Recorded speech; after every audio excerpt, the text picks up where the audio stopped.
اما بعد اعوذ باللہ من الشیطان الرجیم بسم اللہ الرحمن الرحیم.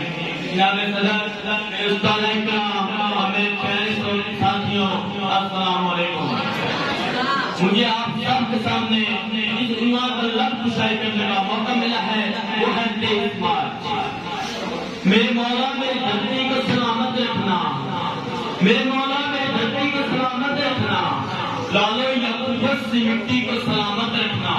میری دھڑکن، میری پہچان، میرا اسبات و واجب، میرے خالق میری بستی کو سلامت رکھنا، میرے خالق میری بستی کو سلامت رکھنا.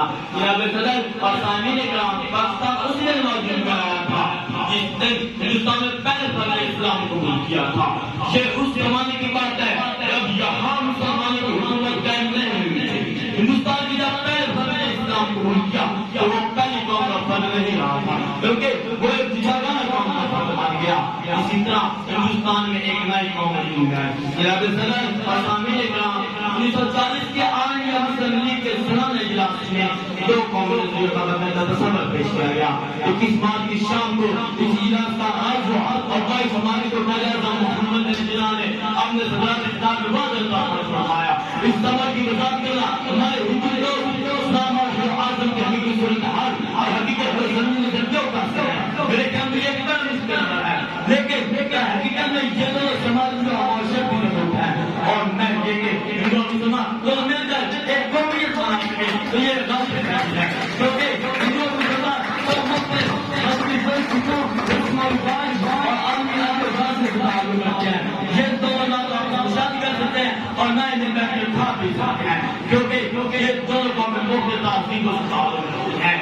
ان دونوں قوموں کے حکم مختلف ہے، ان دونوں قوموں کے حالات و خیالات مختلف ہے، بلکہ یہاں تک کہ ایک قوم کا حکم دوسری قوم کے دشمن اور دوسری قوم کے دشمن ایک قوم کا حکم ہے. اس لیے ان دونوں قوم کو ایک ہی سنجھ میں ڈال دینا میرے کو غلط خیال ہے. اس لیے چاہیے کہ مسلمان جگہ کون ہے انہیں ایک الگ سنجھ میں ڈال دینا چاہیے اور ان کی اپنی ملکیت ہونی چاہیے. یہاں پہ قوم مدد سے ہے، مدد سے نہیں یوم میں نہیں. قوم مدد سے ہے، مدد سے نہیں یوم میں نہیں. مذبح ہم بھی نہیں، محفل انجم بھی نہیں. مذبح ہم بھی نہیں، محفل انجم بھی نہیں. جناب صدر اور سامعین کرام، 23 مارچ ہم سب کے لیے خوشی کا دن ہے. پاکستان کی طرح حکومت اسلام آباد میں 23 مارچ کے موقع پر ایک اہم تقریب کا اہتمام کیا جاتا ہے جس میں پاکستان کے صدر، وزیر اعظم اور اعلیٰ مہمان خصوصی ہوتے ہیں. اس کے علاوہ پاکستان میں بھی پاکستان ایئر اور پاکستان آرمی کی طرف سے پریڈ کا اہتمام کیا جاتا ہے جس میں اس کو دیکھنے کے لیے ہزاروں اور لاکھوں لوگ پرجوش نظر آتے ہیں. سرکاری اور اہم ممالک پر لائٹنگ کا اہتمام کیا جاتا ہے، کیونکہ جہاں تک ہر گلی کیا جاتا ہے. یہ ہمارے لوگ عظیم لوگ ہیں، عزیزوں کی پہچان ہمارے ساتھ، ہماری محبت، ہماری طرح ہمارے ساتھ ہوتا ہے. اس لیے قومی انتظامیہ کو اور دوسری کو شمار خوبیوں کو مد نظر رکھتے ہوئے پاکستان کی ترقی کے لیے سوچیے اور اپنے آپ کو وقت کر دیجیے. اگر تمہیں ڈالی نظر ہمارے ارض پاک پر، اگر تمہیں ڈالی نظر ہمارے ارض پاک پر، ہمارا وعدہ ہے دشمن ہستی مٹا دیں گے.